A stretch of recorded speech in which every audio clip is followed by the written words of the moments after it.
Karen Whitmore stood on her perfectly manicured lawn at 6:47 a.m., wielding a measuring tape like a weapon of mass destruction while screaming at her neighbor's bedroom window. 26 and 3/4 inches. The HOA covenant clearly states 24 inches max minimum.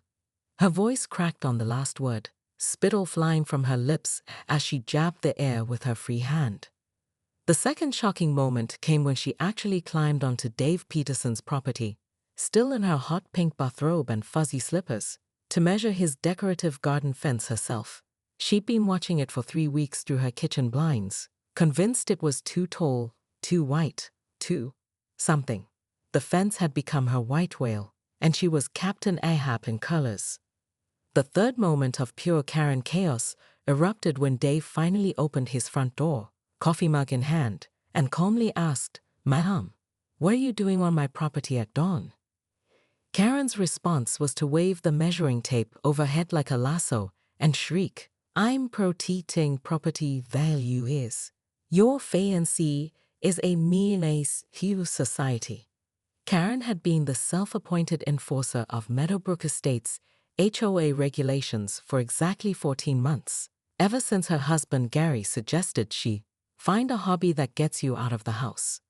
What he hadn't anticipated was that his wife would transform into a suburban dictator with a laminated copy of the community guidelines and an unhealthy obsession with paint swatches.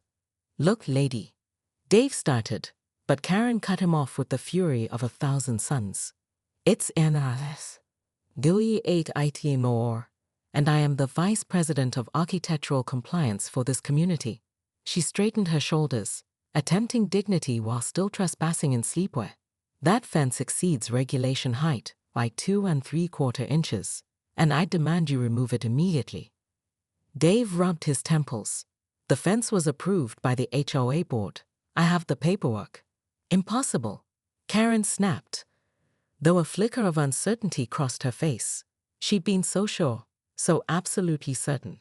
Her measuring had been meticulous, her documentation thorough. The fence was definitely too tall, wasn't it?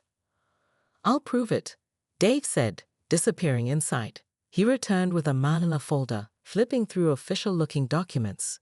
"Approved last spring. 26-inch maximum height for decorative garden barriers, not 24. Karen's world tilted. She snatched the papers with trembling hands, scanning the text with growing horror. There it was, in black and white. Updated regulations from last March. 26 inches. Her measuring tape suddenly felt heavy in her palm. This can't be right," she whispered, her voice losing its earlier venom.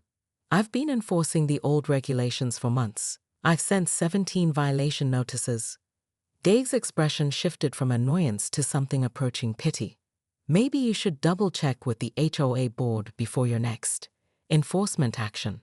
But Karen was already backing away, clutching the papers and her measuring tape, her mind racing. If she'd been wrong about the fence height, what else had she gotten wrong? The implications crashed over her like a tsunami of suburban humiliation.